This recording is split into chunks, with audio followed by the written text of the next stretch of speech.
Yep, I'm having real trouble.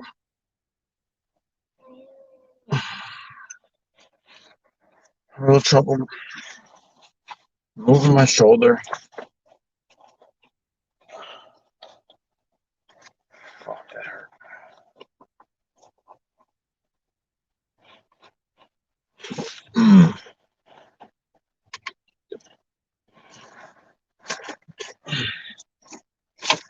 This.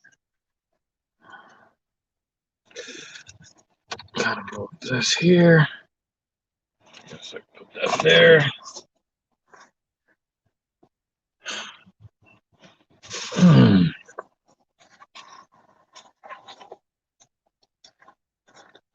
I need some. There's a mobile Rona testing van.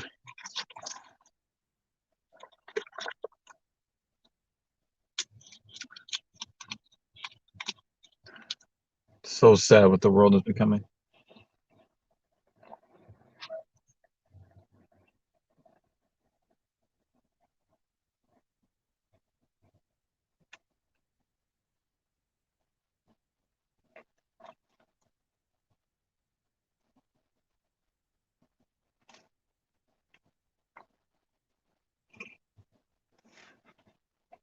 Well, I didn't mean to chug that. That kind of lets you know what physical state I'm in right now, which is not a good one. Not in a great physical place right now. But here we go. Here we go.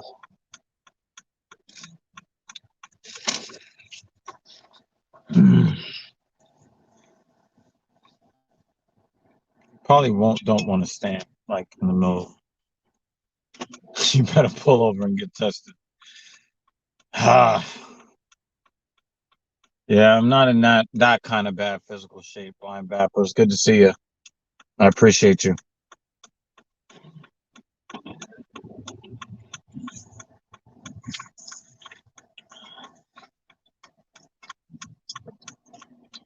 Make sure I'm don't hit a bicyclist.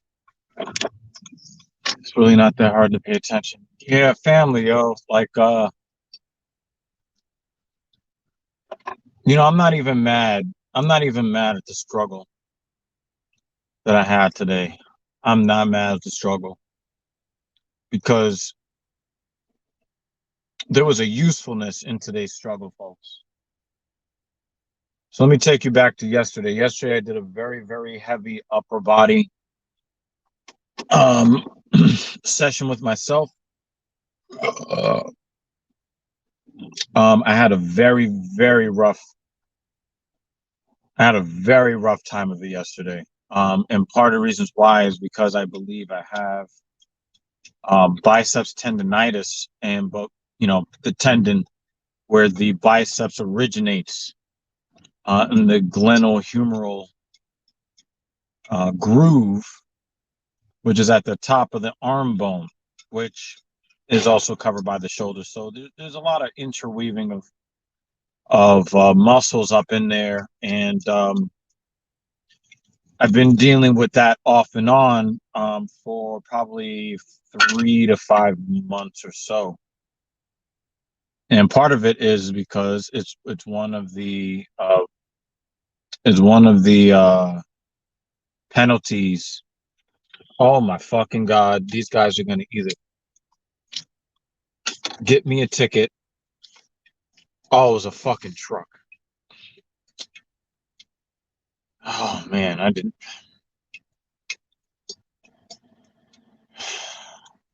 Anyway, um,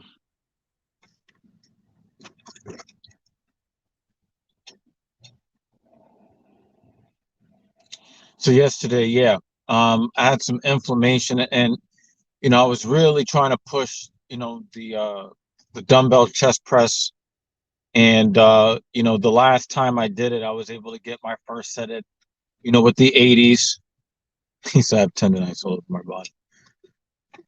Yeah, I'm hoping that is not my fate as well. There's always, is there a Raymore and Flanagan store here or something?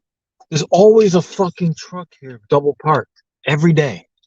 I make this turn on the Third Avenue. Anyway, and the last time I was out there, I got my set of 10 at 80, and I got all my descending sets in. It was a successful day, but during that day also my shoulders started to lock up because the inflammation was like really starting to get bad after that. But today I figured, well, I already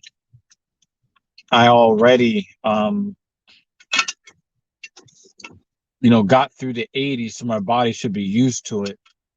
But yesterday, the physical weakness I felt yesterday, and I just tried to grit through it and I'm not gonna be no bitch. I dropped the dumbbells after 3 reps. Now I had just done 10 reps to the last time out. I dropped it after 3. I quickly picked them up. And then I only got 3 more. So I only got a set of 6 in when I was expecting 10. And I had a broken set of 10 at 75. And I only got 9 reps in at 70. And then I was able to get in 10 reps the rest of the way from 65 down to 45. I'm doing a lot. This is very high volume. Okay. Very, very high volume. And so I was just like, well, I don't really like what I did. So let me try to make up for some of the missing reps by just doing an extra set at 40 just to get the number of reps. And I got it in, it finished strong. But then I noticed that I was starting to get some inflammation in the left shoulder.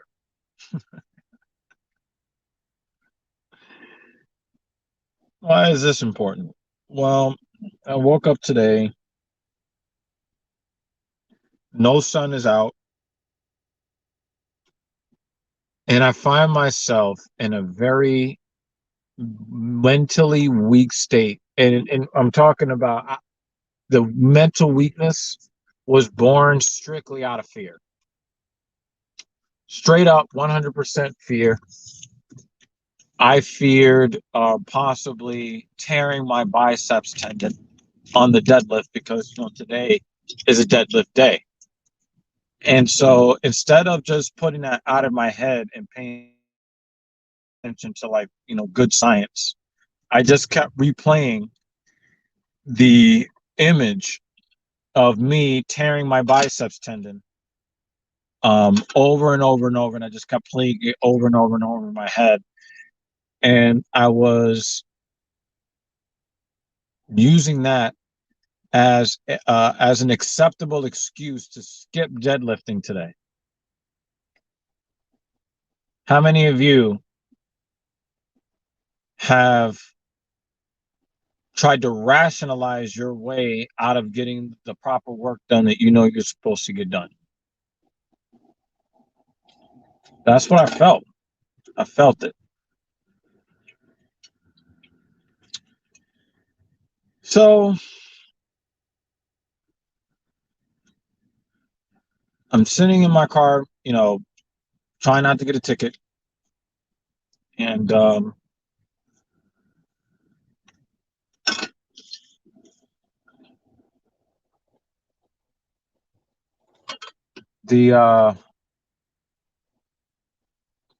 procrastinator. Yes, we all have that in us.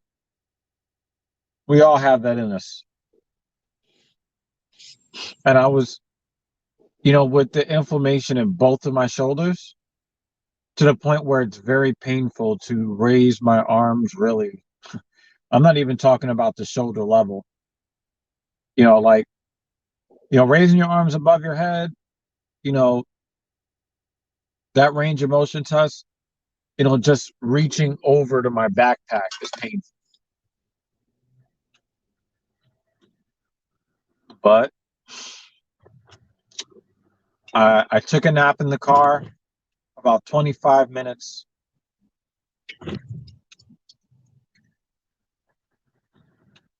And then I drank my pre-workout. I got the ugly, tingles. Anybody who's ever had beta alanine should know what that's like. And I said, let's fucking go. I drank that shit. I chugged that shit down. I still got the normally I don't get tingles with this pre-workout because I sip it slow and I sip half of it and then I do the other half during the workout. But this time I said, nope, I'm just gonna chug this shit down. And I just kind of looked within my soul and I said, you know what? You can get these fucking reps in. Even if you only do 3 sets of 5, because last week I did 5 sets of 3. Even if you only do 3 sets of 5, you're gonna get in there, you're gonna fucking do something today.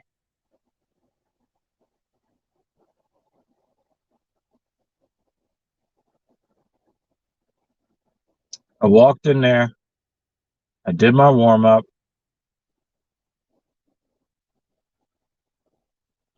And I just kept putting the plates on.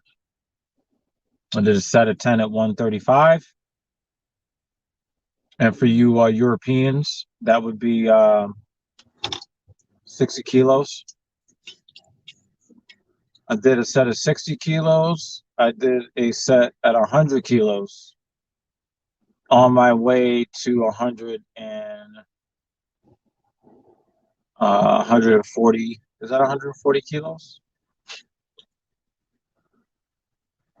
Yep. 60, 100, 140 kilos. Okay.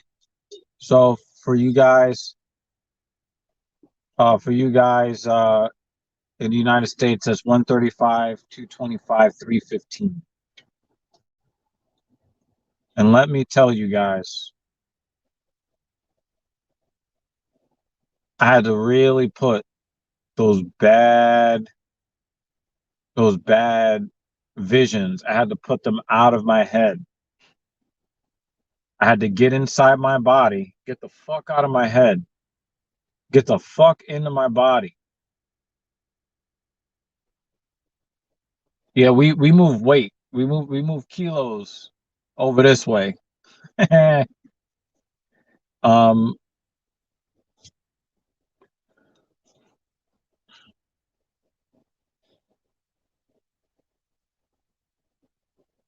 and I just tried to focus on, get inside my muscles and just kind of focus on the motion, getting into a physically advantageous position as much as I possibly could and just push.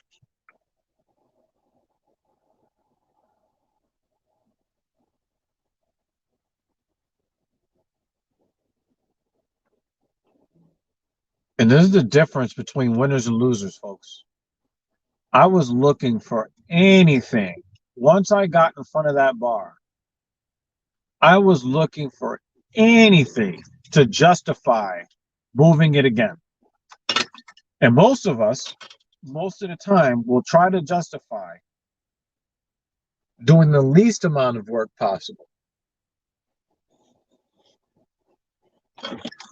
And I did everything that I could to try to justify getting the work done. I found out that one of my good friends at the gym, his wife now comes to the gym. And it was funny because one of my female clients saw me see her. I did not know that they were connected originally. And she just looked at me and I was just like, is it weird that I find her very appealing? She was like, no, I can already see it. Like, it was so obvious. It was so obvious, like, yeah, I like that. And then it turns out that it's one of my good friend's wives. I'm thinking, I'm at least somebody I know to be a good man has a woman as fine as she is. Very, very happy for my guy. All right. And I saw her again today and I had to use her as motivation. I know I can't have physically attractive women around while I'm bitching up, not moving the fucking bar. Nope. Can't do it. Not going to be able to do it. And I was looking for any excuse to move that goddamn bar.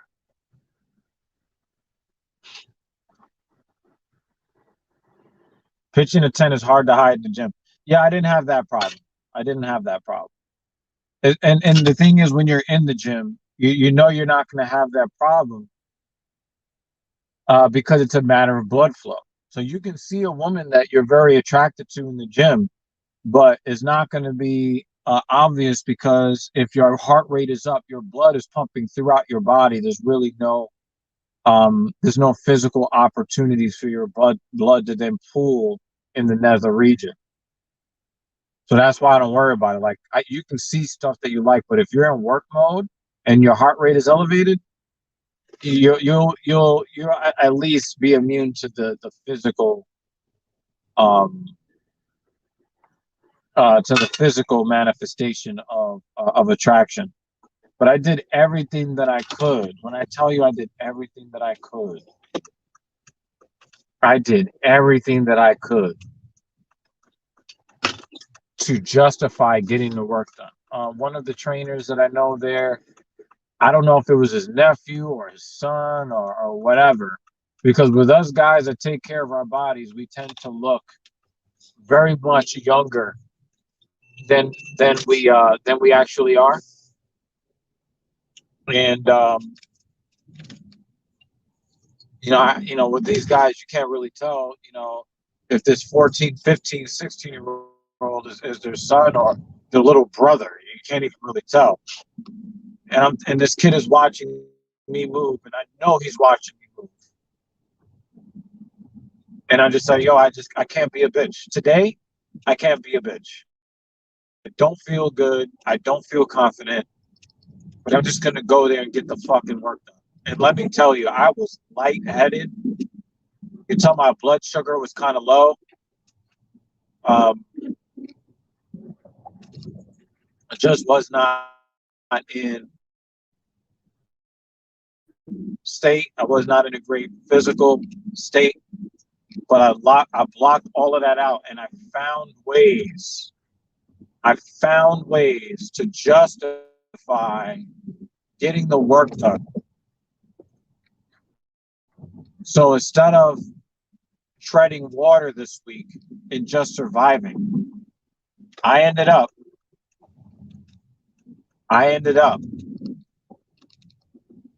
being able to produce 40% more work this week than last week while feeling 100% worse. And what does that tell you? What the fuck does that tell you? It tells you that we are capable of more than we know. We are capable. And if we don't make excuses, there is a lot of benefit that can be had for us.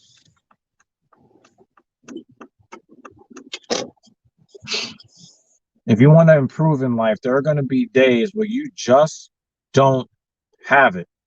And I want you to know that even the guys that you think are super motivated, the Scoggins guy and the Willinicks and those guys and the Rogans, I'm telling you, every single one of those guys has psychological weakness in them that they have to fight, and that's what makes them so strong. Nobody wakes up every day ready to destroy everything all the time. Nobody. We're all human. But what you choose to do with the doubt, what you choose to do with the fear, what you choose to do with the lack of energy is what is going to determine whether you progress in life or if you're just existing, you're just treading water. And I did not feel comfortable just accepting treading water. I was not comfortable just accepting that, you know what, I just don't have it today. I can't do it. I'll do it next week. There is no next week. Next week is a concept. The only thing that is right now. That's the only thing that is. Everything else is a construct. And that's the way that I approached it today. I'm going to be a little bit sore, but if I eat and supplement properly going forward, my body will respond the way it's supposed to respond. And I'm going to be in position. I'm going to be in position to increase my workload next week from 25 reps to 35 reps, and then decide from there what kind of stress I'm going to put myself under for the weeks after that. Now, imagine if I would have just treaded water. Imagine if I would have done that, right? I know, guy, you need to get in front of me. I know you need to. I know it's just in your soul.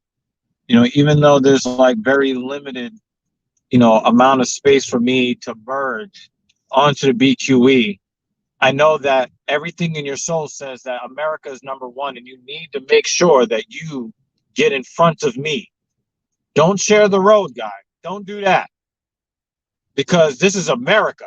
And in America, we're Americans. And we put ourselves first. We don't look to share. We don't look to take care of each other. If you're a real, true, red-blooded American, you put yourself and your desires above the safety and the security of everybody else. America, number one. The cheap ass Ford.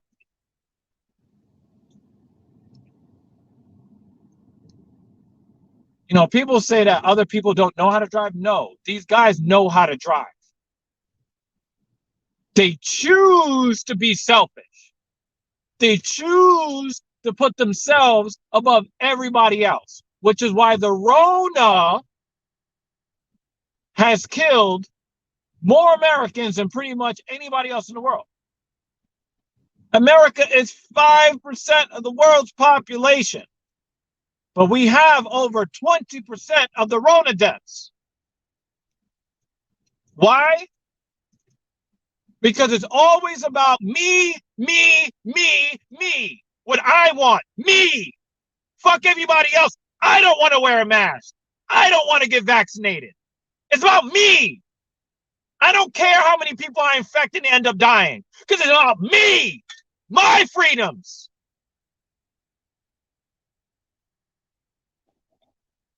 Remember that, folks. In America, don't think about your fellow man. Don't think about keeping other people safe. If you want to be a true red-blooded American, only think about your motherfucking self. Nobody else. Cry and complain that people want you to wear a fucking mask during a deadly pandemic. Cry and complain.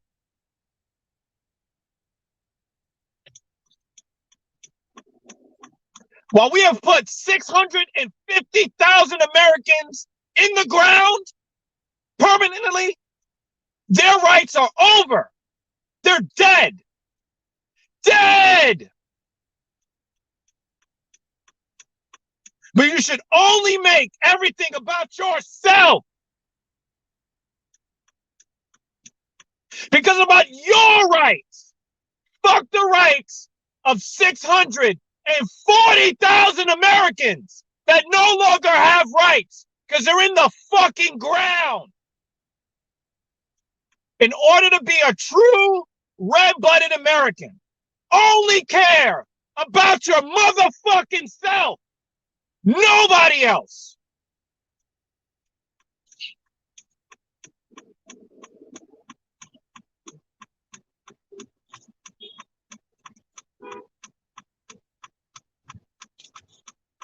So I should not be surprised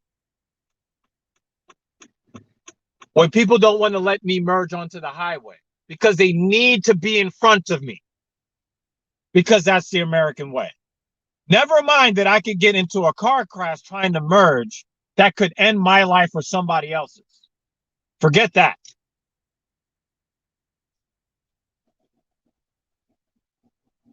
That's why I drive defensively, folks. Because if I don't care about my fellow man, I cannot rely on him to care about me. So I guess I'm a horrible American, I guess. Because I think about somebody other than myself.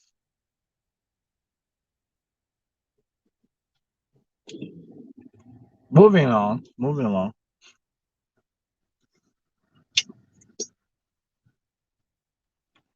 So why was my struggles today so important?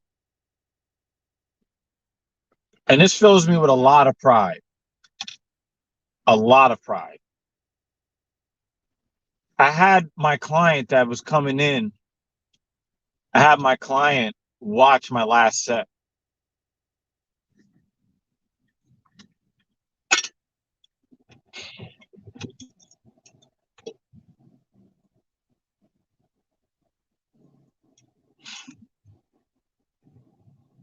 And I wanted her to see what it is like for a professional to have the same issues with being mentally weak in the moment, but still trying to find something within to press forward.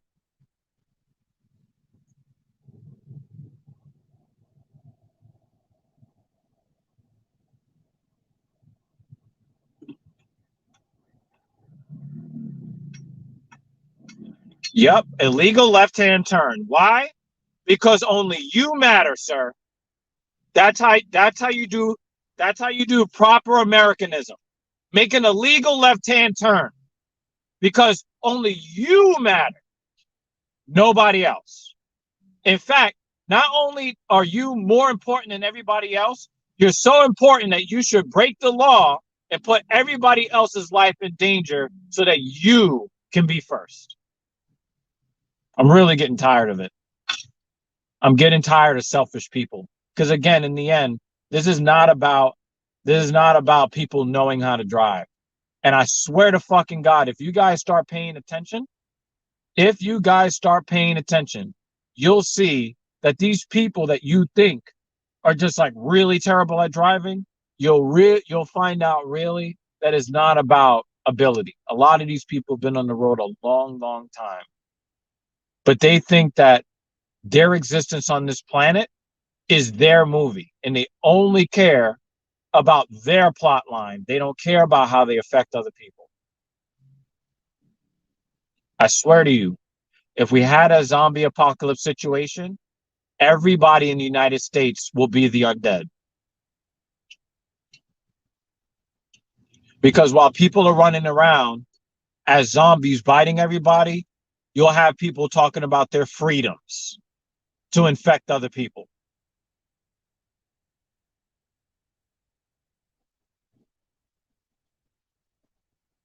But anyway, I let my client watch my struggle.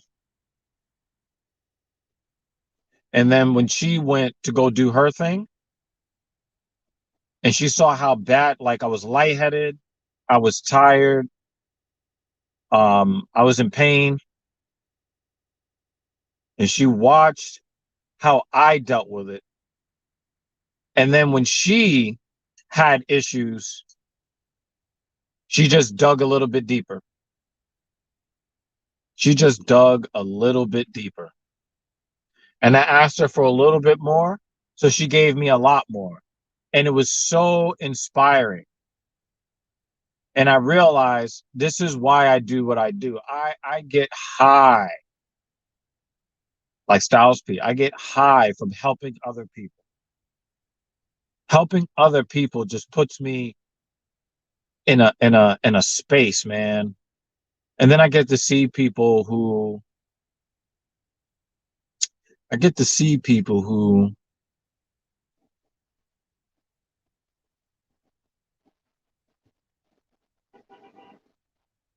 benefit because of, just some little bit of something I gave them. I don't know. Like there's something about, man, there's just something about helping somebody just reach that next level.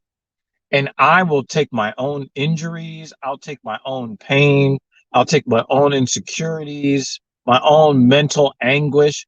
I will take that,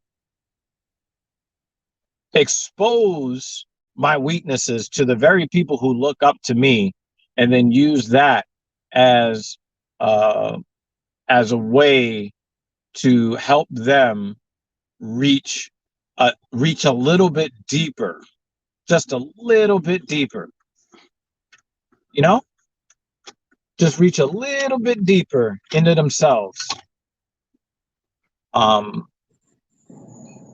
and realize something about themselves that they may not have known was there previously. And I just get such immense pride and pleasure from that, and just seeing somebody overcome, especially when things are very, very difficult and they're used to quitting, and you're coaching the quit out of them. And then you're not just physically making somebody a stronger person, you're making them psychologically and mentally stronger. And then you see them stand on their own 2 feet, looking at the world differently. It's just, and then I get to do for other people what other people have done for me, which is inspire me to be a better version of me.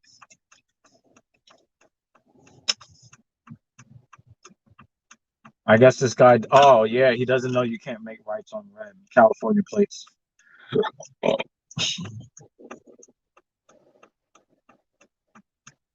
Absolutely, absolutely infuriating sometimes, people. The way that people just don't seem to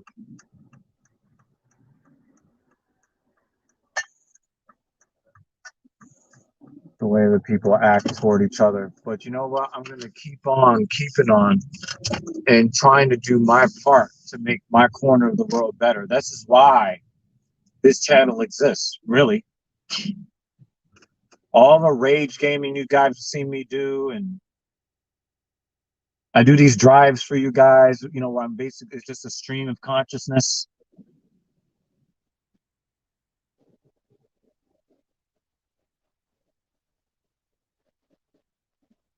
When I first started doing these drives, I thought that you guys would want to watch because you guys get to see me rage at the way people drive in the city.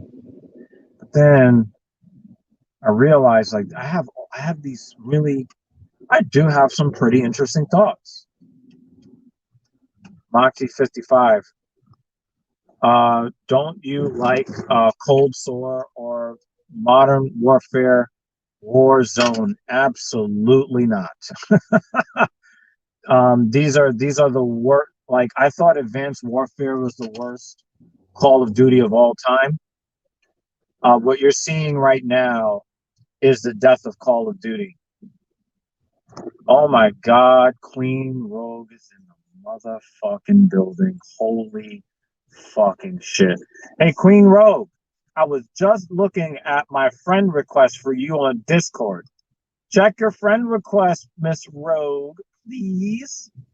Because my request has been sitting there for several months. I was just looking at that shit last night. I was like, the fuck?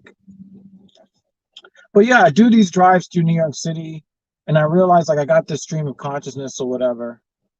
Queen Rogue is bad. Yeah, she just doesn't know it. You know, me and Rogue will have some conversations. Rogue has got a baddie um that's in there. She's just got to find it. She doesn't really see it. But I have these drives. I have these drives, and I realize that a lot of the thoughts that I have when I'm driving with no music, because when there's music, it's strictly like, yo, Coheed and Cambria, DMX. um, but yeah, I have these streams that I do for you guys, and I realize that, a lot of what I talk about, what I go through, trying to trying to make myself a better version of myself. I can see that there is a lot of value that I can lend to you guys, which is why I do these drives consistently. I want you guys to get a feel for my, and this guy's driving a moped the wrong,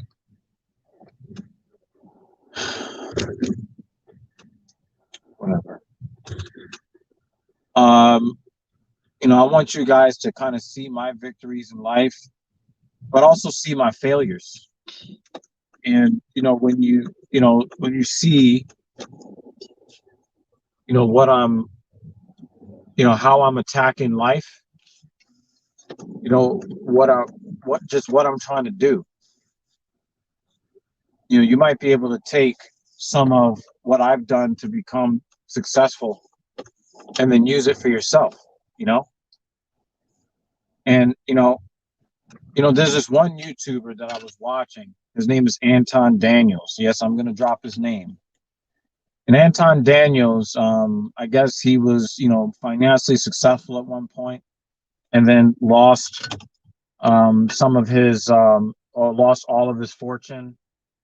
Um, lost all of his fortune in the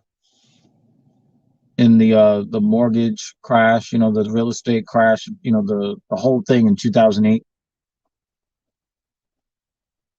And then, he I guess he's one of the co-admins of the show called Lapeef Let's Talk.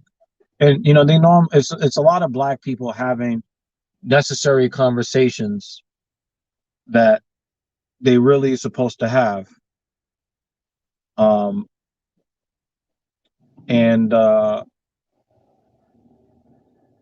I was really feeling what he was saying about, not, giving into or running in the victim Olympics and things like that. Because a lot of times in the black community, we have a lot of people who just want to blame everybody for their failures in life. But something really set me off about Anton recently, where he becomes very much like a child whenever somebody challenges his worldview, and he doesn't really have an argument for it. Now, normally, he's he's the one with the explanation that makes sense. So a lot of times when he produces an argument that is can't really be refuted, he wants people to stick to the subject and answer the questions and things like that. But when he can't substantiate what he's saying, then he goes to the ad hominem attack. He starts talking about how, you don't have as much money as he, or you don't know as much as he does, and how, he's right and you're wrong. But then when you ask him to explain how that is, then he starts making fun of you and attacking you, personally. And these are like things that you're like, well, this is not the same guy. But what really turned me off about this man, and I was really getting a lot of motivation from this guy. So I'm not saying that, he doesn't have things that are useful, but he went on another YouTuber's platform, the Lead Attorney. I really do think that you guys look up the Lead Attorney on YouTube. Awesome, awesome, awesome content. This guy has been like a divorce, and like a divorce, child custody, child support, child protection attorney for over 20 years working in Georgia. And, he basically gives you the scoop on like what these laws are, and really just tried to explain about how the court system is very anti-male, especially when you're talking about the family court system. The family court system is very, very much anti-male. And he calls it out as an attorney, who has over 20 years experience. Anton Daniels tried to debate with him, and he lost the debate. He lost. um, he wants everything to be black and white. And for his thing is like, if I'm successful, then that means you can be successful. But it's like, you don't know what people have been through. You don't know the other factors. And, you can talk about how much you were successful, but then didn't you lose everything before? And it's great that you got it back, but didn't you lose everything before? Like, time and unforeseen occurrences befall us all. He claims to be this big Bible guy. Well, that's a scripture in the Bible. Time and unforeseen occurrences befall us all.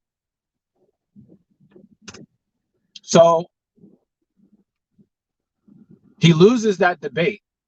And then later that, and then I think like the next day he goes to do the live stream, and there's some light-skinned guy he's debating, and he's just trying to do everything he can to tear this guy down, including trying to attack the guy's sexuality, calling him a woman and this and that. And it's like, dude, you're not representing yourself well whatsoever. You're just not. And I've been watching this guy for a while, and I cannot believe this guy is acting like this. So I scroll through my YouTube on my phone, and the difference between YouTube on the phone and on the television is that you get the community posts. You get the community posts in addition to the videos. And I'm scrolling through, and I see that he's got a picture of him sitting in a brand new Porsche. I believe it's a Taycan. And he looked like a wounded little boy that was like, well, I can't handle the pressure. So let me remind y'all that I have more money than you. See, I'm still more successful than y'all. I still have more than y'all. All my haters. So I had to go cop a new Porsche because of my haters. And I'm like, you sound like a fucking child.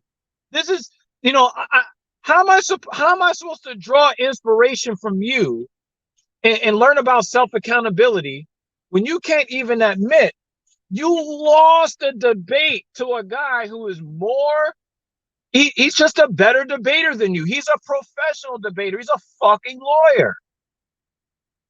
And now you're talking about, my haters. I had to go out and get a Porsche for my hate. I'm like, yo, dude, what happened to you? What happened to you?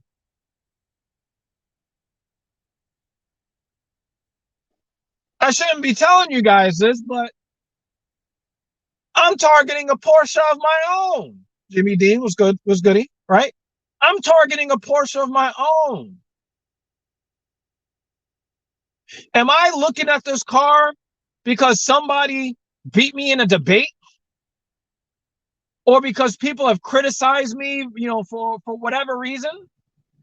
Is that the reason? No, like I want the experience of the reward of my hard work. This is why I love Jimmy Dean. This is why I love Jimmy Dean. Porsche weak sauce. Get a jet or go home. Right, dude. Like that. Even if he went and got a G6, all of your financial winnings notwithstanding, it doesn't change the fact that you lost the debate, guy. You still lost it. You're still wrong. You think you have all the answers. You think you know everything, but you don't.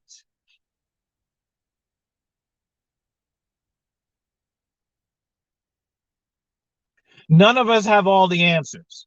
And there's always going to be somebody out there that knows a little bit more than us because it's their specialization. It's their job to know more than us in that area. Okay? Like, I'm really good at noticing and correcting movement patterns. But I swear to fucking God, if I got into a debate with him on fitness, he would try to tell me he knows more than me. Dude, you know how to play the stock market. Dude, you know how to play real estate. You are not a professional in my realm. And it is okay. It's okay if you lose a debate to somebody who's got specialized knowledge. It doesn't make you less than. But you know what does make you less than is when you have to show off that childish ego. That makes you look less than. That made you that you losing the debate did not lose you didn't lose respect from losing the debate. You lost respect because of how you acted afterwards. And then he puts out a video, and at this point, I asked YouTube to stop recommending his videos. His whole video was about how you show your haters, and in his thumbnail is like there's a Porsche and there's stacks of money, and your haters.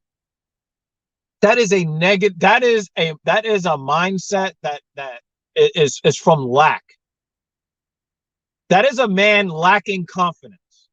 And sadly, and I feel bad for the guy because the guy has earned right to have the real confidence, and he still doesn't have it. He can go on and be the best motivational speaker and tell people to level up and blah, blah, blah. And I'm pretty sure he's going to continue to do good for a lot of people. But the man himself does not have the confidence that he should based upon what he's earned. Because if you have to keep throwing it in everybody's face, then you don't believe in you.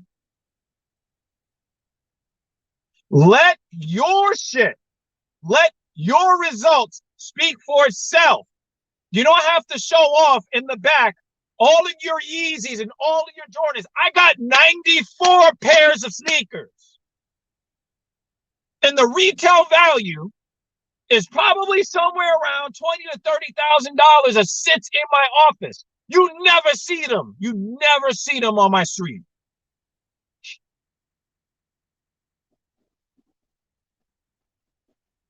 When I do these live streams for you, do I have to make sure that you guys see the Mercedes 3-pointed star?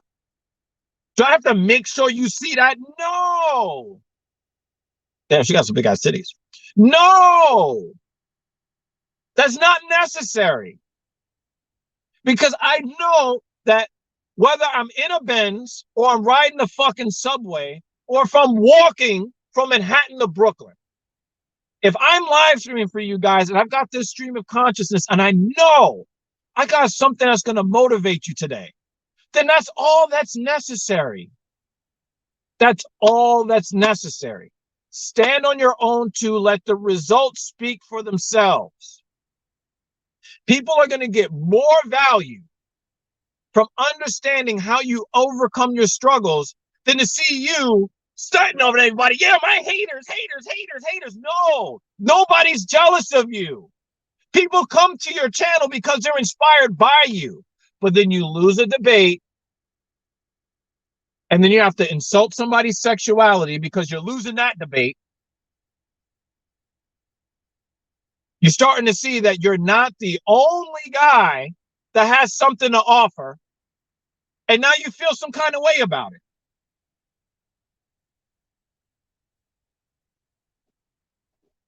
No, he's going the wrong way, not a one-way street. Oh my God.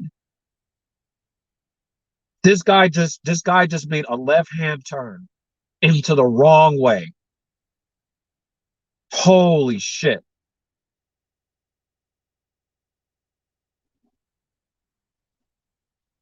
I cannot believe what I just saw. Yo, motherfuckers are losing their minds. Motherfuckers are losing their minds. Holy crap. I can't believe what I just saw. I cannot believe what I just saw. Welcome to NYC. Hell fucking yeah. But I need you guys to understand something. There's a huge lesson to learn from this story. Anton Daniels has a lot to offer When he talks about not running in the Victim Olympics, there's a lot to offer there. But you must understand that while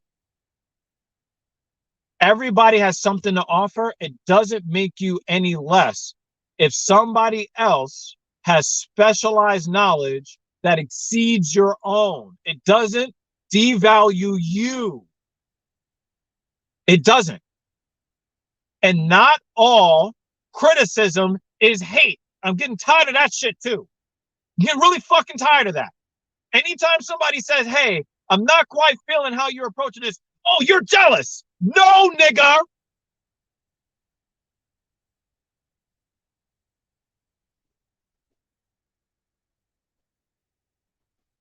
I'm tired of seeing the womanists do that shit. Anytime you criticize somebody, oh, you're this. Oh, you're a bigot. No, there's a better way to approach things that doesn't piss people off. And if somebody says to you, yo, there are legitimate reasons, because this was the debate, there are the legitimate reasons for men not to get married in society today. And you say, no, every man should try to go out there and get married because all of these women are good women, blah, blah, blah. Well, not every woman's a good woman. There are a lot of good women out there, but not every woman is a good one.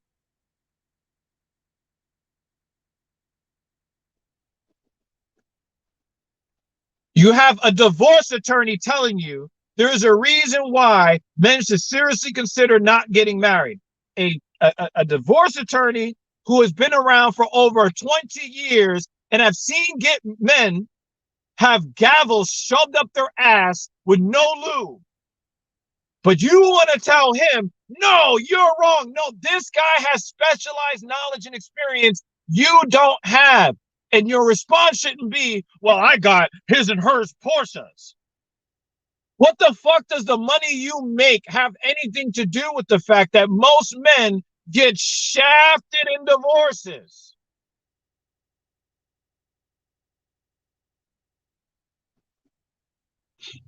The deck is stacked against men in these courthouses. But if you have to go to, well, you're wrong because I've got more money than you, you lost the debate. If you have to say you're wrong because, and he did this to some other guy, you know, making fun of him because his skin is lighter. Oh, you're not fully aligned with what I believe. So, you know, look, you're feminine, you're a woman. You can't even stick to the fucking subject? What's up, Adrian? How you doing? He got his or her Porsches, so when they split, she doesn't get his car. It doesn't matter. He's gonna get fucked regardless if he gets. Anton Daniels has been with his wife 17 years. If she decided to run his fucking pockets, she's going to get the help of the court, whether he bought her a Porsche or not. She's taking the fucking house. She's taking half of whatever he has, and then part of his future earnings. And if he's lucky, she'll be the same woman 17 years from now as from the first 17 years. And I think that he's got a good thing going. So I can see where he's coming from. Well, I got a good wife. That means you can get one. Not all women are your wife. And it's okay. It's okay. But you are not going to win a debate on the legal ramifications of marriage with a 20-year professional divorce attorney. You're not going to win that argument. And it's okay. You're not any less of a man. I swear to fucking God, you are still a guy that we're going to look up to. But where you lost me, sir, is when you had to go ad hominem on that light-skinned guy on Lapeef. And then your community post, see, I'm right because I've got more money than you. That's how you know you've lost. Mackenzie Bezos played the long con and won. I'm going to disagree with you on that. I'm going to disagree with you on that. And here's why. It is super duper important for all men to practice dick discipline. And in the case of Jeff Bezos, who is a sociopath, you look up sociopath and Jeff Bezos' face is right fucking there. If you don't want to get reamed in a divorce and you are a wealthy man, it is your duty to make sure you do not embarrass your wife with the presence of other women.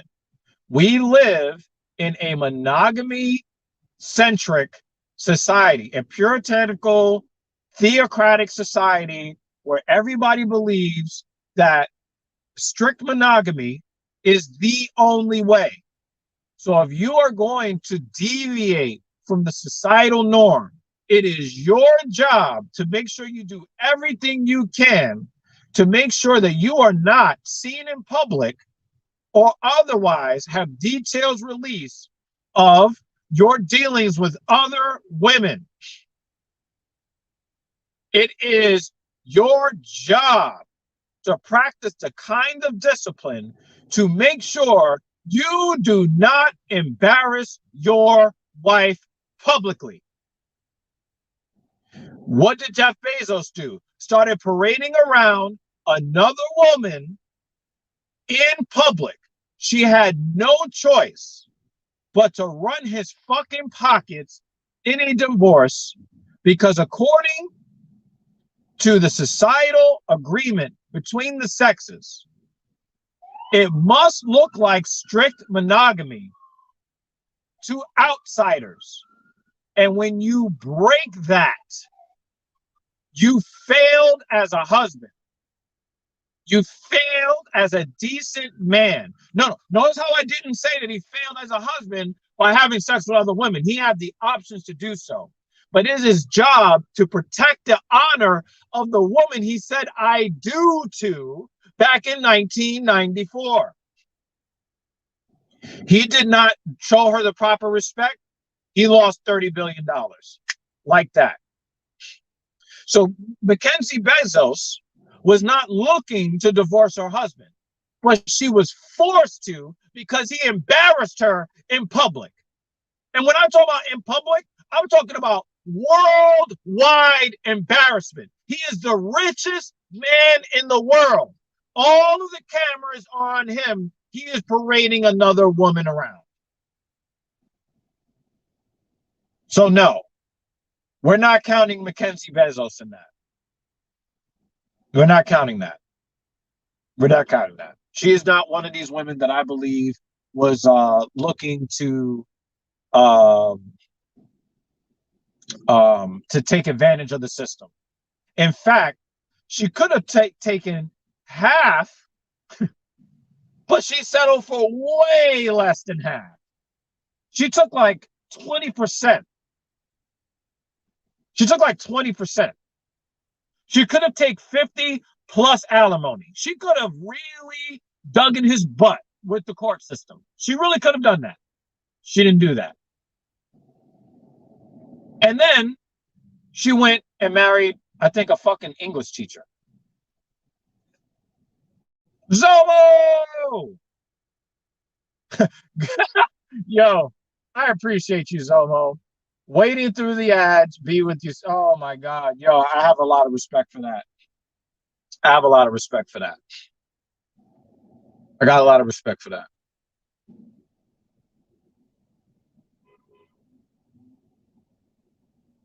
Dick discipline, super important. Okay.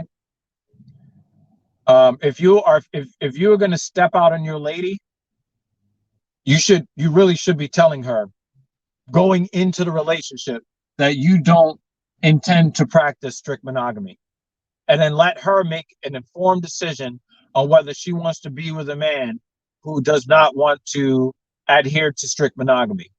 And if you're already in a relationship, by the time you figure out, hey, It is your job to make sure she doesn't find out. And if she does find out, be a man and take what's coming after that.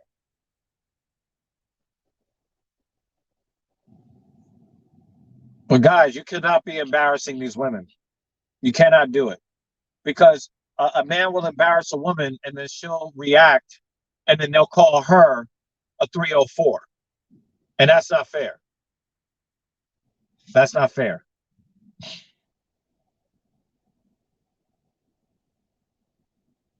So, you know, there's a lot going on in my mind today.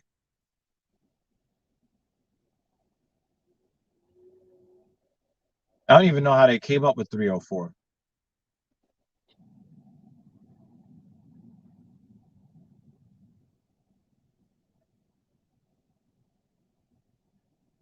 But anyway, um, yeah, very very rough. Yes, we're going through a bunch of stuff. Today's let me just kind of give you a rewrap. Um, today's stream was about how I gutted through a very, very tough workout to make myself a better person, not just physically stronger, but psychologically stronger. And then taking that struggle and then using that struggle to help other people. And I was able to do that today. And then I got a better effort out of my client because my client was able to see me struggle and see me overcome that. So yeah, Zoma, I don't know how they came up with 304 to mean ho. I thought it was like some alphanumeric, I don't know. Somebody could probably tell me how they came up with that. But you know, trying to gain inspiration to find excuses to get the work done instead of excuses to not get the work done. Today was a very difficult day for Dr. Evil Genius. Okay. I don't like talking in the third person because that's a sign of narcissism, but I was not in a good mind space today, but I gutted through it. And then I took my mental weakness and I used that to inspire somebody else to gut through their own weakness, and it worked. I'm using my mistakes, I'm using my pain to help other people, and that's a huge fucking victory for me. And then we got into a little bit about how Americans have this propensity to be as selfish as possible. I was trying to merge onto the BQE, and there's a very limited amount of road to actually get on because it's a very strange on ramp. And so this red-blooded American decided that it was more important for him to get in front of me than it was for him to allow me to merge properly so I didn't get into a life-changing or a life-ending auto collision. But it was more important for him when he sees me trying to merge. Remember, America first. Me. I matter more than you. So I need to get in front of you because that is all that matters. When he could have caused a chain reaction that it could have, at the very least, caused, driven up auto insurance, or at the very worst, cost somebody their life. But it was more important for him. And then that got me thinking about all these people talking about their fucking opinions in reference to wearing a mask, and I just went the fuck off. So I really encourage you guys to go back. People that came through at the end, go back and hear the rant because I went the fuck off. The United States has 5% of the world's population, but we have more than 20% of the world's COVID deaths.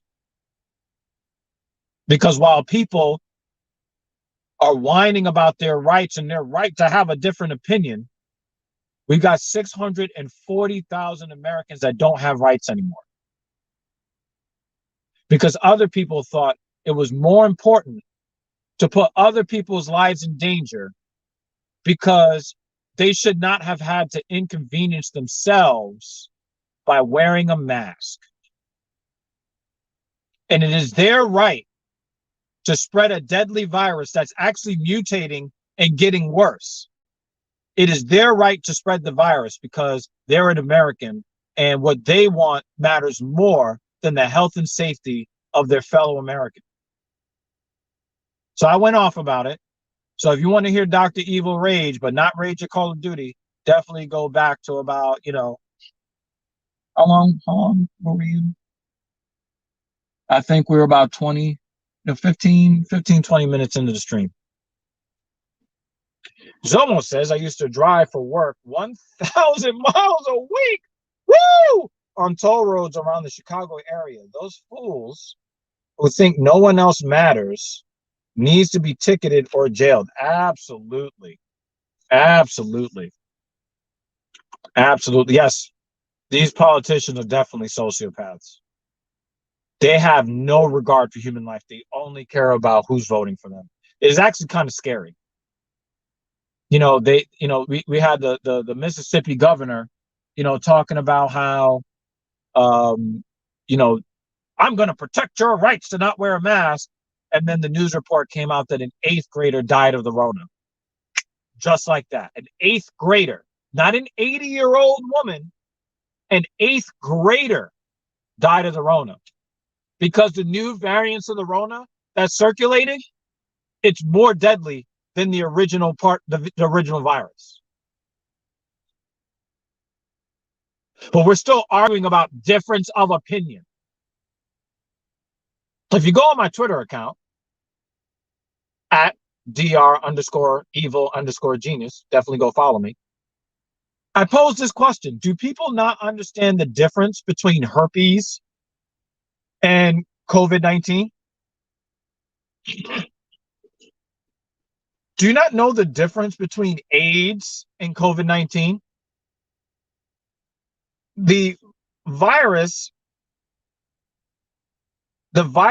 spreading strategy is completely different. It's very easy to avoid getting herpes or getting AIDS because you have to basically mix bodily fluids. You have to mix them. But with the Rona, it's just dispersed into the air.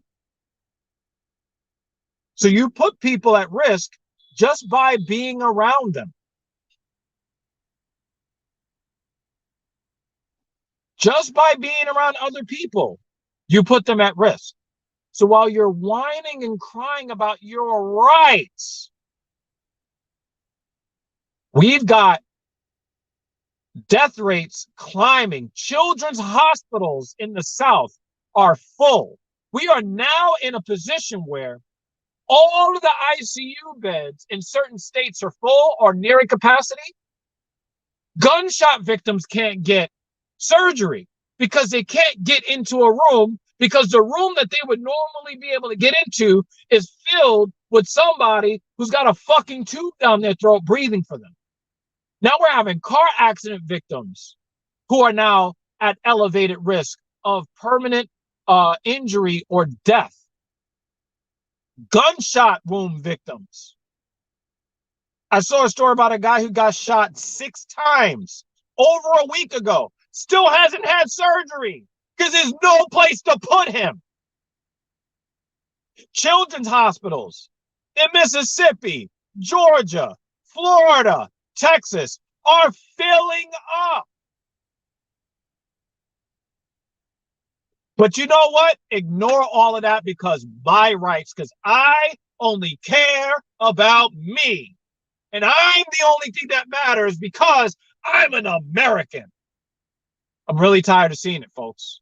I don't want to hear about your difference of fucking opinion when the virus spreads the way it does. I wish people would do some fucking research on viruses.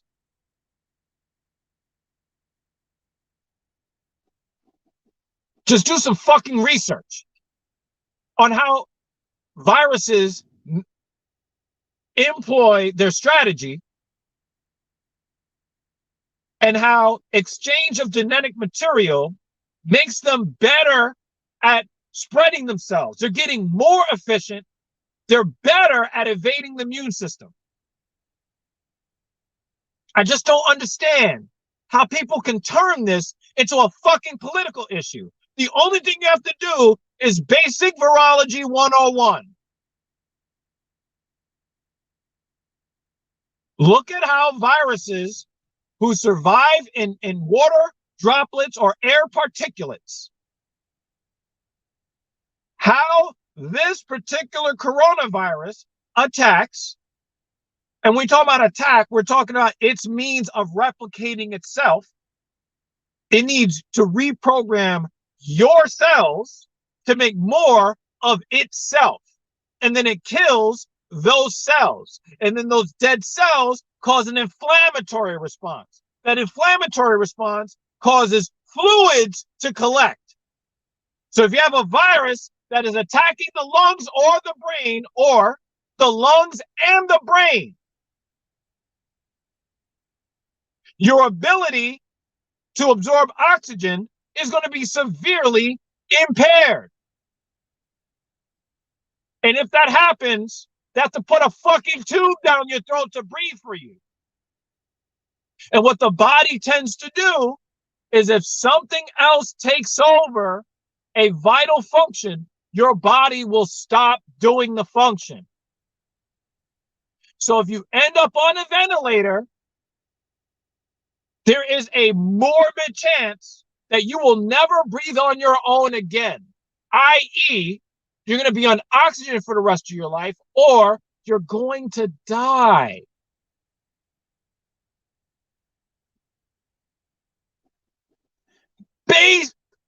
I am not a virologist and I understand this concept, but I got to look at this guy who's got a check mark on Twitter talking about, well, I just have a difference of opinion. Why are people attacking me? Because thousands of people are dying from your opinion.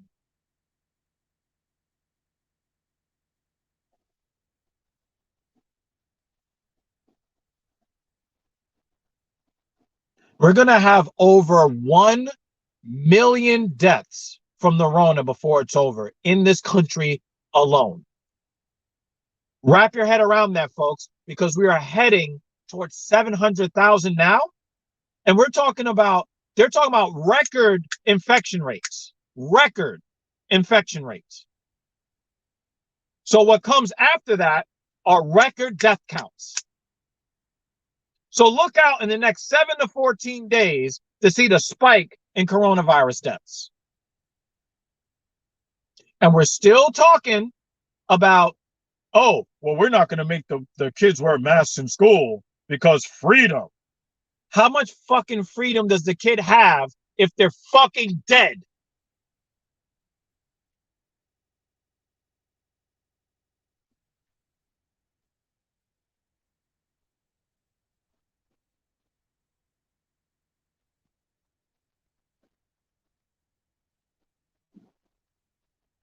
And from a political standpoint, how, if you know that Democrats are doing everything they can to protect themselves from this virus, and they're surviving at higher rates and they're avoiding the Rona at higher rates, why would you keep telling your constituents to not take precautions, and then more people who vote Republican die? If they die before the election, you can't get elected because they're dead, and dead people can't vote. What kind of sense does that make? Tactically speaking, if you are a sociopath politician, what sense does that make? There's some high-ranking Catholic clergyman that has been, anti-mask, anti-vaccine. God's going to take care of you. That motherfucker's on a ventilator right now. And he's old too. He might be meeting his maker pretty soon. Oh, well, God's going to protect me. So when you die, does that mean God failed? Because plenty of preachers talking that shit are already dead from the Rona.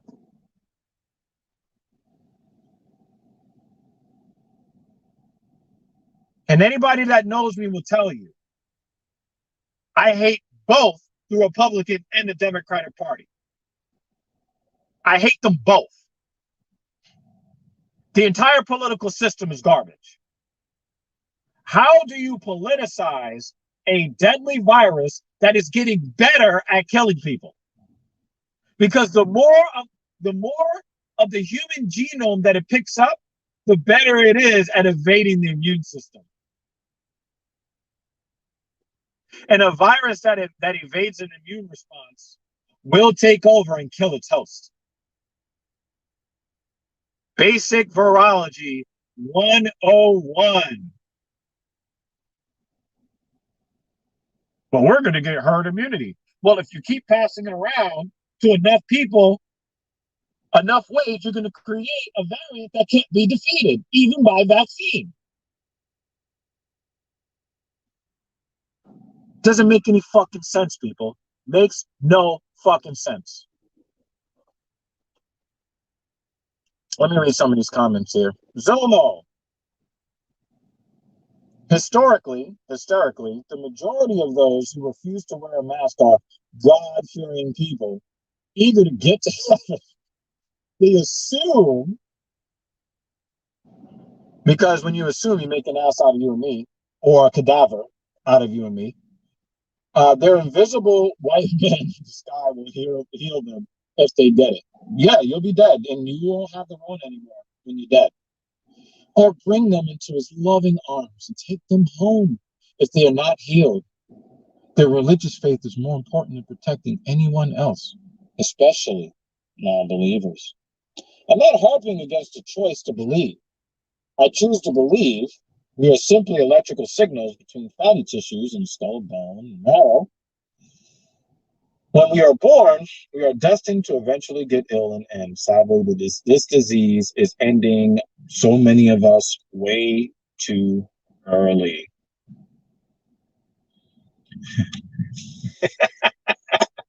The comment of the motherfucking stream.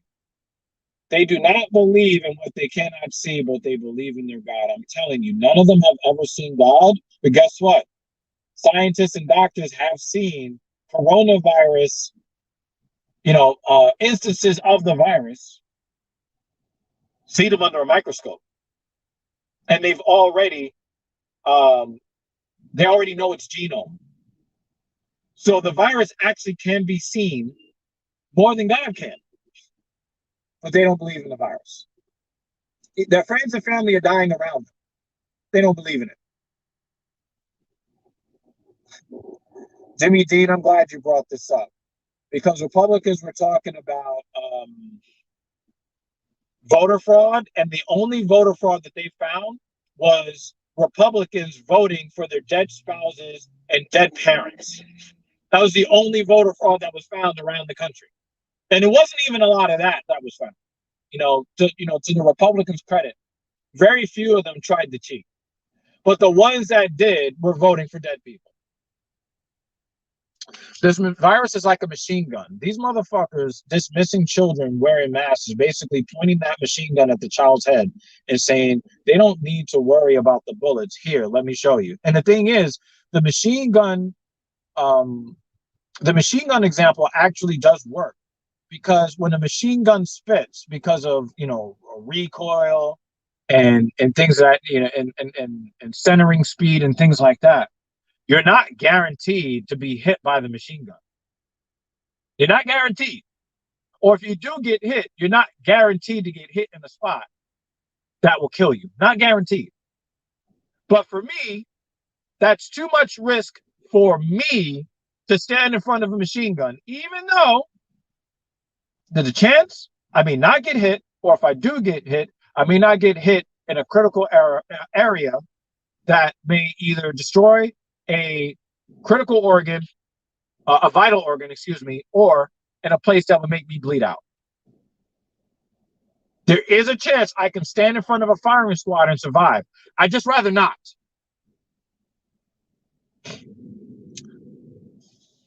So, you know, why did I link the guy not allowing me to merge with people? Why did I put those things together? Because a news report just came out that New Zealand locked down their entire country for 3 days because they got one case of the Rona in the country. One.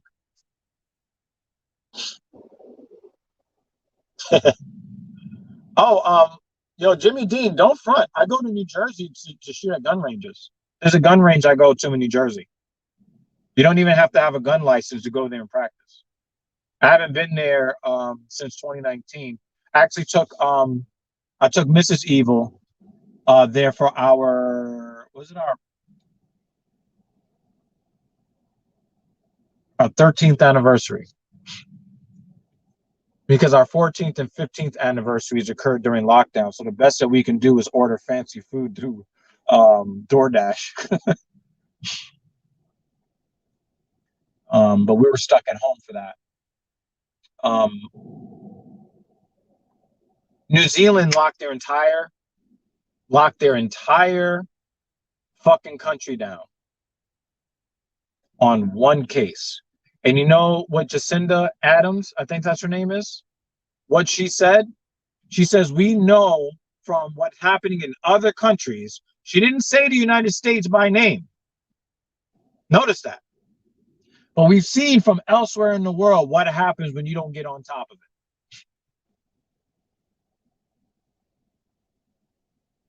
So congratulations, selfish Americans. You're saving lives in New Zealand.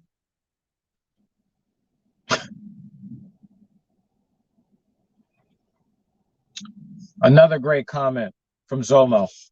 Human empathy has been so lost and forgotten. We need to find a way to find it again. A way to break through the stubborn ideas of these deniers so they at least have some understanding of how other people around them feel and are affected by their words, actions, and choices. Absolutely. Absolutely. Why do you think I do these streams for you? I do Black Power Magic Hour to call attention to what it is like to be a straight black male in America. I do that for you guys. I do the Talking Shit podcast to help you guys become better versions of yourself. And I do these stream of consciousness drive streams for you guys, because I believe that some of my insights may benefit you guys, because my life has improved for myself. What the fuck is this guy? Why is he just sitting there? And nobody's honking at him. This is weird. Wow, they're going to let this light go? Oh, this guy is not paying attention at all. And now he wants to run through the red light. What a fucking idiot. What? Yo, this dude has the patience of a fucking saint. Oh my God.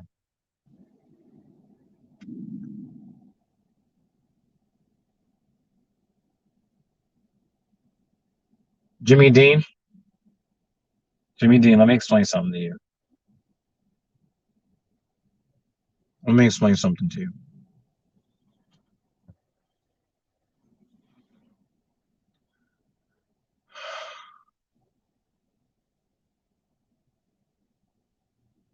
China has more people than we do, Jimmy Dean. They're having less problems with the Rona than us. We are 5% of the world's population, but we have more than 20% of the world's Rona deaths. And we're only talking about the deaths. We're not talking about the people who have COVID psychosis. because yes, the Rona also uses cells that are very similar to the ones in your lungs. They use the cells in your brain to replicate too, and it causes psychosis in some people. Yep, USA #1 in COVID deaths. Other countries are having problems with the Rona, but they don't have our problems, whether they have more people than we do or less people. The sparse population does not matter. It is our culture as a people. Our culture prioritizes the individual over the collective. We prioritize the convenience of the individual over the well-being of the collective. And if you go to any country in the world where they value the health and safety of the collective first, and then massive titties, and then the convenience of the individual is second. Because the convenience of the individual shouldn't be at the bottom of the list. It should be near the top. It just shouldn't be at the top all the time.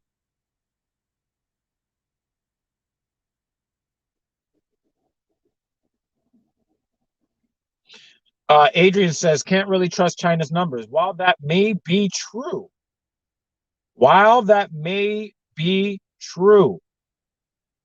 you cannot trust China's numbers the same way you cannot trust Florida's numbers, because Florida has already been outed as underreporting their COVID cases because they want to keep pushing this narrative that people should not try to protect themselves and other people from infection. But again, when you count the total deaths, not counting the people who are maimed for life, 5% of the world's population, over 20% of the world's deaths. Is it? Around 20%. You cannot square that, right? If you're 5% of the world's population, it's reasonable to have somewhere between 3 and 7% of the world's deaths. That's reasonable because it correlates.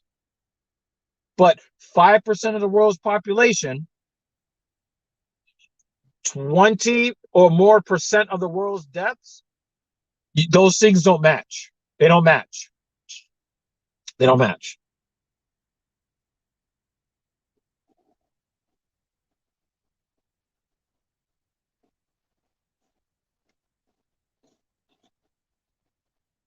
The convenience of the individual should never be at the expense or detriment of the community as a whole. I disagree somewhat. Mostly agree, but somewhat disagree. Somewhat disagree. Now, Jimmy Dean.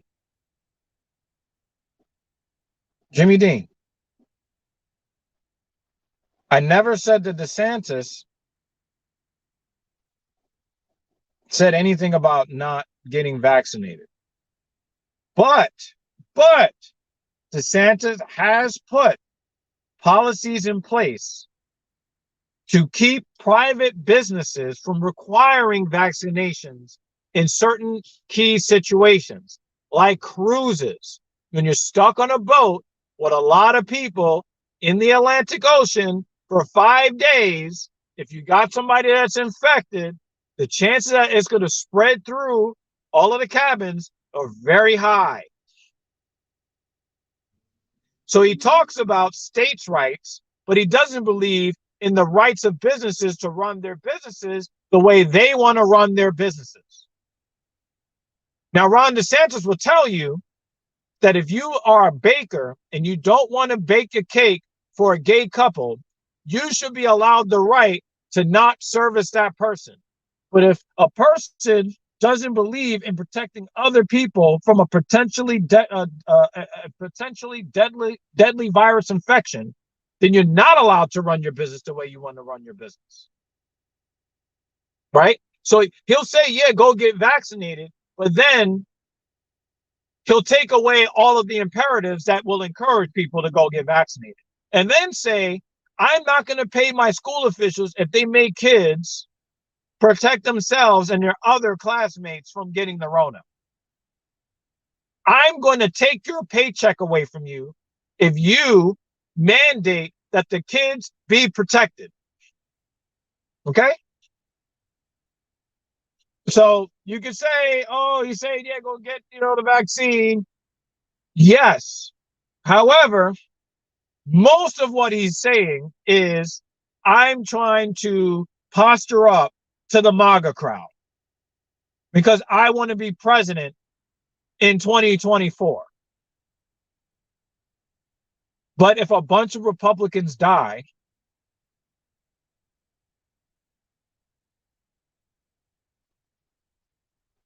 who's going to vote for you?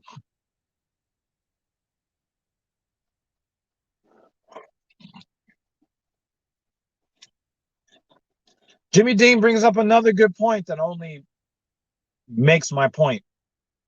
You're driving home my point. Deaths might be correlated with something else as well. We got a lot of fat fucks around here. How the fuck does that happen? How do you get fat fucks? How does that happen? A lack of discipline and a caring about your own convenience.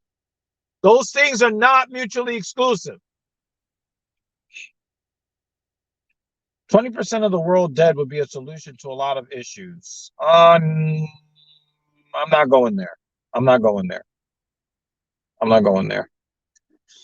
Vaccinations didn't help recruiters anyway. 26 vaccinated crew members tested positive. So let me explain something to you, sir. Let me explain something to you so that you understand just how serious the situation is. And I want all of you to pay very close attention to what I'm about to say. When the vaccines were developed, the vaccines were based upon a set of instructions, mRNA or messenger ribonucleic acid instructions to create antibodies in a certain chemical composition and shape to attach and bind to the virus so that the virus would not be able to attach and bind to ACE2 receptors in your lungs, effectively stopping full infection. You might get a couple of virus particles inside you,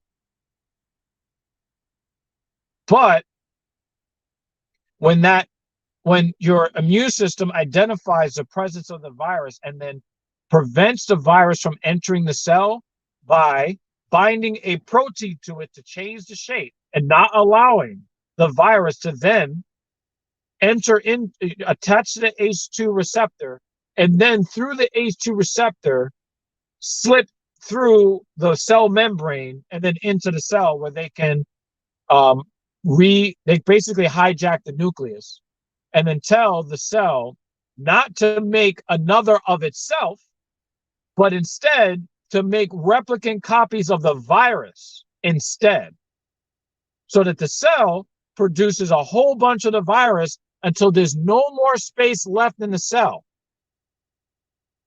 And then the virus bursts out of the now dead cell.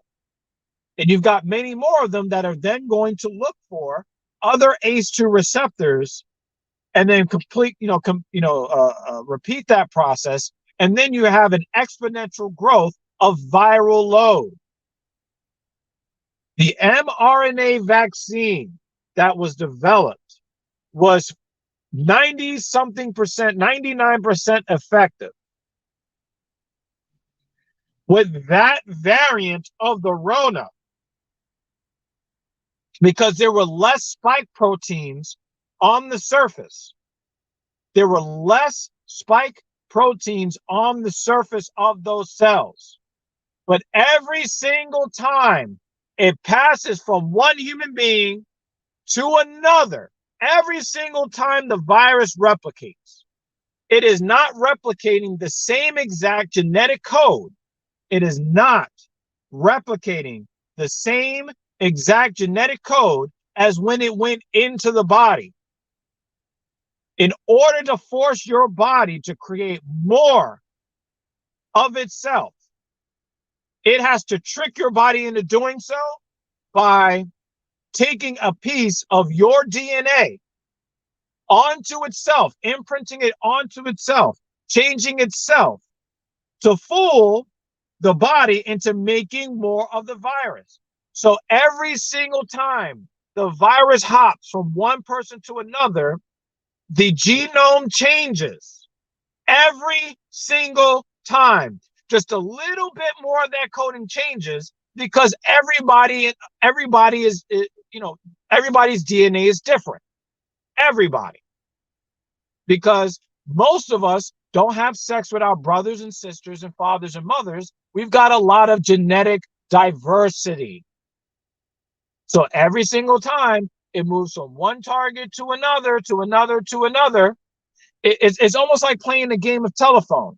If you line up 15 people and whisper one thing to one person, and then they whisper all the way down the line, you'll see that the word that the person at the end of the line repeats is not the same word that went in.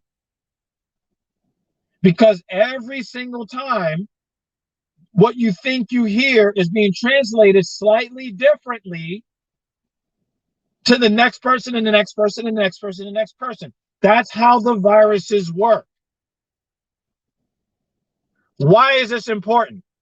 Because that's how you end up with the Delta variant. If you let the virus pass through enough people, one stop here, one stop here, one stop here, one stop here, the more people it runs into, the more its RNA code changes to become almost a completely different virus. And of course, every person that it hits, it learns how to evade the immune system better and more efficiently over time. This is why they wanted to get the vaccination rates up to 80% by the springtime. Because if we miss that deadline, the virus would have enough targets and enough time to change itself just enough to possibly render the vaccine less effective or not effective at all. So you guys may think that, whoa, the Delta virus is so bad. Wait until the Lambda virus comes out and becomes the dominant strain. Because the Lambda virus will have, because, the Delta variant will have hit people who are vaccinated. It's going to pick up DNA code from vaccinated people. And it is going to learn how to evade the antibodies created by the mRNA vaccine. So that the Lambda is going to be even more efficient. It's going to be better at evading your immune system. It's going to be better at fusing into your cells. It's going to get better at tricking your cells into making more of the virus instead of making more of the cells itself.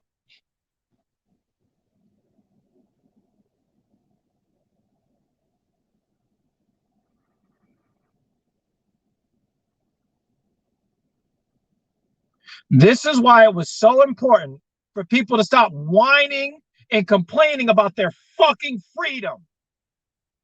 Because we may enter into a situation where even vaccinated people are going to be having no protection for the next variants of the Rona. That's what we're looking at. We are looking at going right back into full, year and a half long lockdown while they try to search for a new, better mRNA vaccine. Because the next variants of the Rona will have it all figured out. And it'll be just like if none of us got vaccinated at all.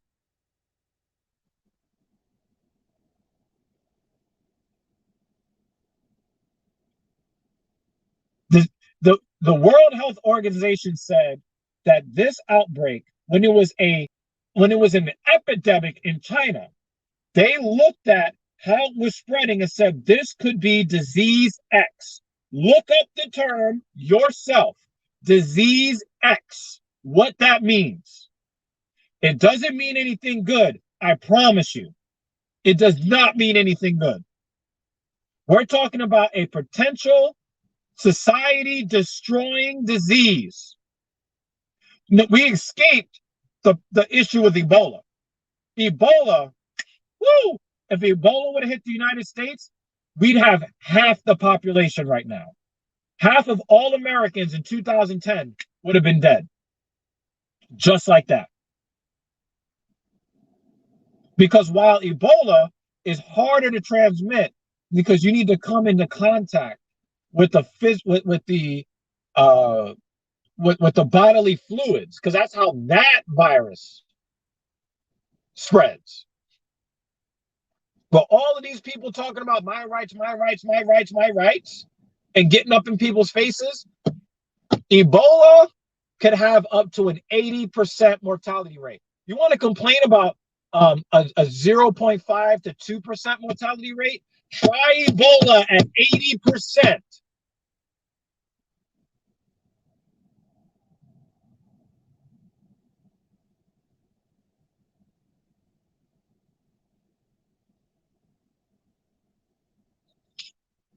I wish people would look at the fucking science. I'm not even a virologist, and I understand the concept of why this is important. But I got to hear about people being inconvenienced by wearing a mask.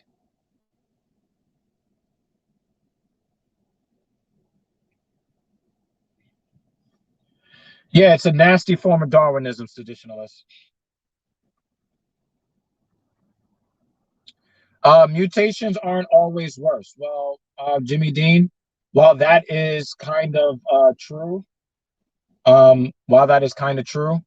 in this case, the mutations are making it much, much worse. So let's look at reality for what it is right now. The mutations are making things a lot worse right now. Yep, the virus particulates that manage to evade antibodies survive and reproduce. And when we're talking about evading, we're talking about viruses who have recognized the antibodies and now are efficient at evading them even more, which would render even people who are vaccinated powerless against infection.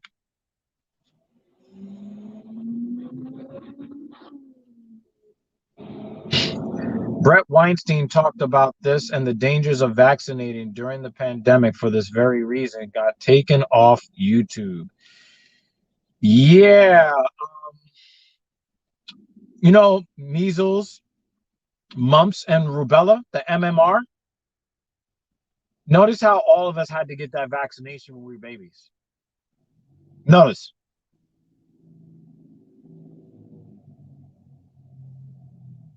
Figure that one out, folks. Imagine if Ebola goes airborne. Human race, 90% of the human race is done.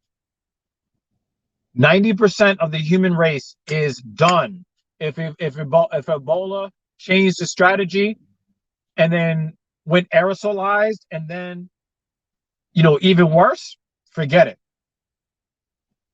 Now you're talking about world-ending scenario, society-ending scenario, right there. You got a lot of energy. Yeah, because I care about my fellow man, and it's putting me in a lot of distress because, part of it is selfish. I paid over $4,000 to go on a cruise, leaving from Miami at the end of October, and every day that this gets worse, I'm looking at a loss of $4,000 and an experience that I've been waiting for. I don't like wearing masks. I did not enjoy the vaccination process. Let me tell you.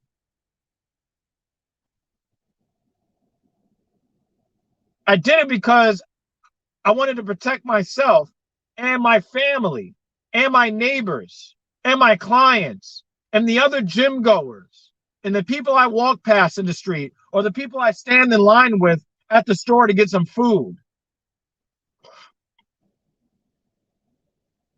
I was sick for about 30 hours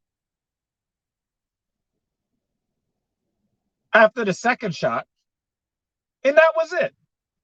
And I felt like I did my part. I carry my mask with me. If somebody asks me to wear my mask indoors, I try to avoid wearing my mask because I don't like it. I don't like it any more than anyone else does.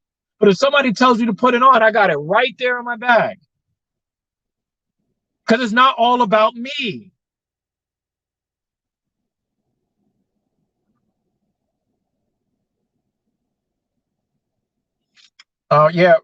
Delta is actually way worse. And here's why, Jimmy Dean.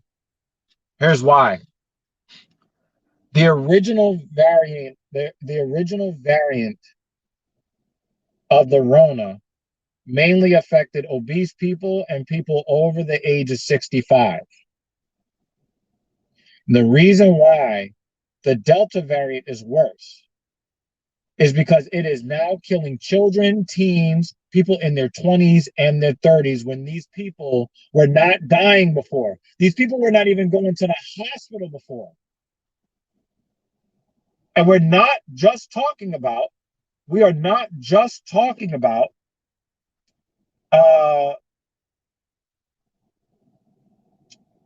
deaths. We're talking about people who are getting long haul Rona, people are getting Rona psychosis. We're talking about people who are having all kinds of neurological problems that nobody foresaw because we thought of this as strictly a respiratory disease. The people are showing up with new and worse. People are showing up with new and worse. The police are here in plain clothes.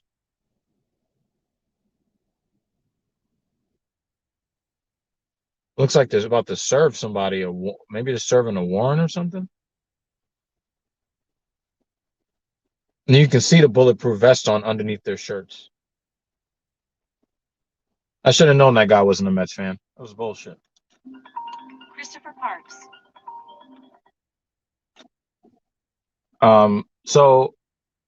Delta is definitely killing people. I'm Jimmy Dean. I'm telling you, what you're seeing is urgency. No one likes wearing the mask. I bet you no one likes wearing the mask. Guaranteed. Nobody.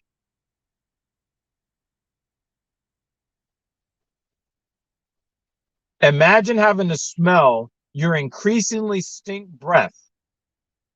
Exhalation after exhalation after exhalation. Everybody hates it. I guarantee you, everybody hates it. Everyone hates it. Everyone hates it. But some of us know that if we let this go on, our economy is dead forever.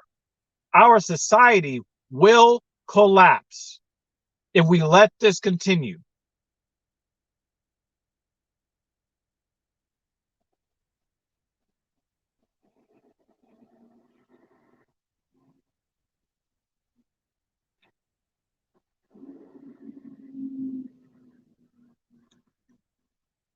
I hate wearing the mask. I fucking hate it.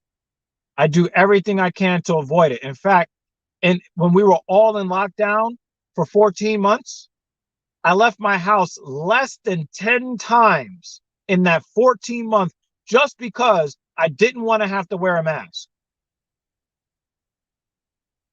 But I knew that I didn't want to wear the mask, but I also didn't want to put other people at risk. So I just stayed the fuck home. So you're not talking to a mask lover.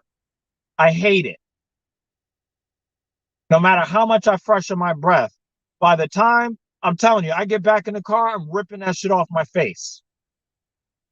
But sometimes you got to do what is necessary for someone other than yourself.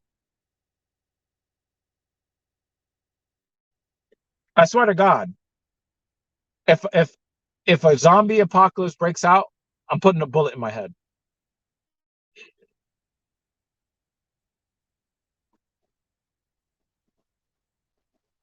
I'm absolutely putting a bullet in my head.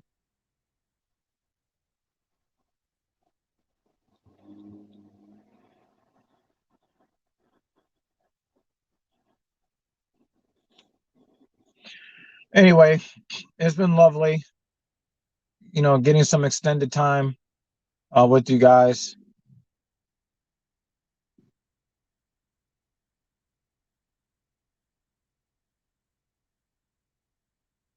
People, look out for your friends, your family, your neighbors. I stayed home since March 18, 2020. I've gone outside a total of 30 times since then. I only go outside when I have no option. Yeah, Zomo, I was in that boat, but the thing is, I got tired of it. Even us that understand, and this is where I think that a lot of things are going to go bad for us.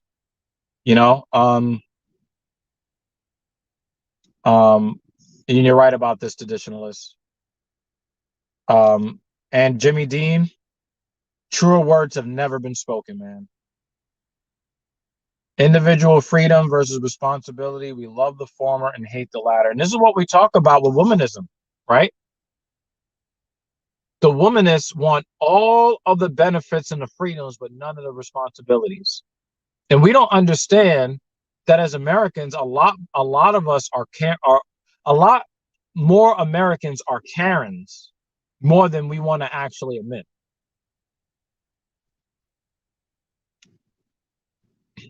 So it's been real. Those Jaguars look so good, but I would not be caught dead in one. Anyway, much love to y'all. You should be getting a TSP out of me soon. Oh, please go to the TSP. Go to TSP and show support for the 800 plus credit score stream that I did last night. Jimmy Dean was there towards the end. I did not acknowledge you because I wanted it to kind of just be clean, almost like a tutorial. It was a very poorly put together tutorial, but I got all the information in. You asked a question about the leaving a balance on revolving credit. I did answer that in the stream, but to answer your question directly, you do not need to leave a balance, a non-zero balance on your revolving credit lines in order to get a good credit rating. You don't need to do it. It is not necessary. Zomo, absolutely. You get your shit up, you are more than welcome to join.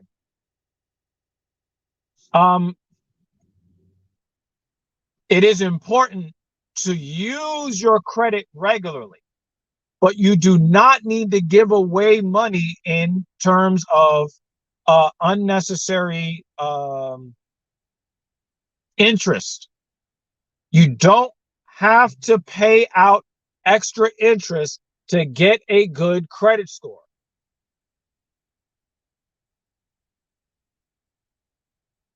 You don't. If you have an installment loan that you pay faithfully every month, you're gonna pay some some interest. But when it comes to your credit cards, which is high interest, use your credit card every month. But as soon as the charge posts, pay that shit off. Never buy anything. Never buy anything that you don't already have the cash to pay for. As soon as you buy something on your credit card and they allow you to pay, the very same day, you kill that charge. Don't buy a motherfucking thing with money that you haven't already earned, that is already available to you. Practice discipline. I appreciate you, Adrian. Jimmy Dean says, I have never, not once, paid interest on a credit card. I've paid thousands of dollars of interest in credit cards, and it set me back. I mean, if I did, again, I don't want to tip my hand. When I do what needs to get done, I will explain it all. But yes, I wasted a lot of money in the past on paying interest on maxed out credit cards. Never again. Never again.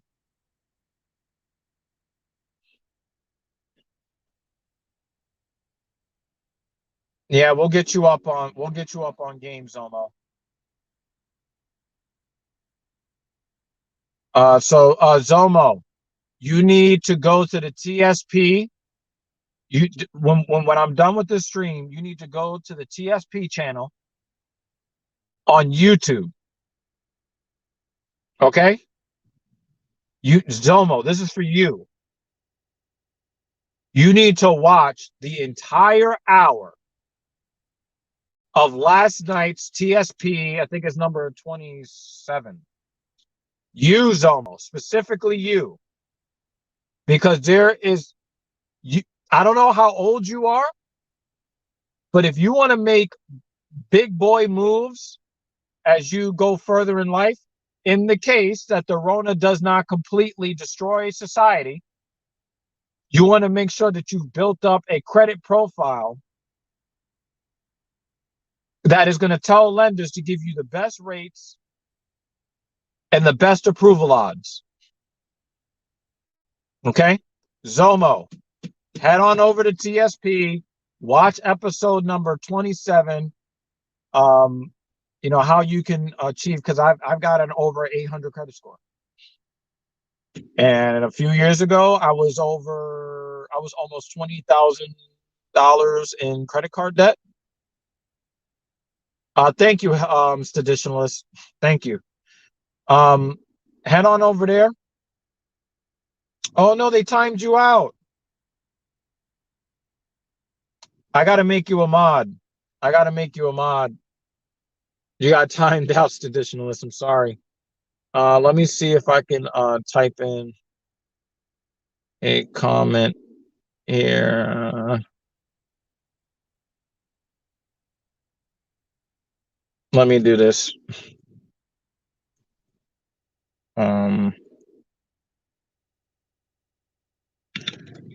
God damn it.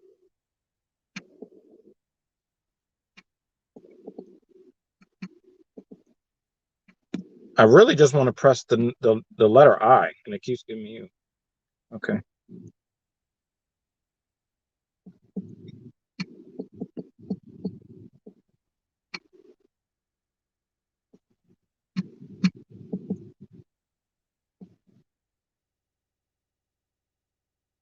All right. So sorry, Staditionalist. You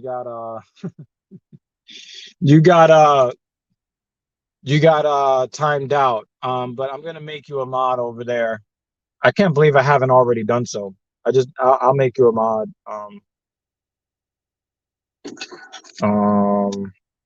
Let me see something, because I might be able to go in right now and do that.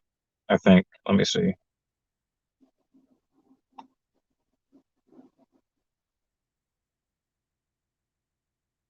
Yeah, because you should never be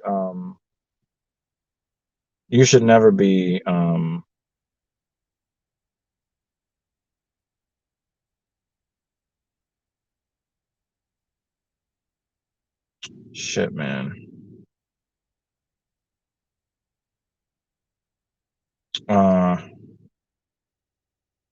Yeah, I'm not going to be able to see that comment. That's the problem. All right, when I do, one of these other live streams, I'm going to be I'm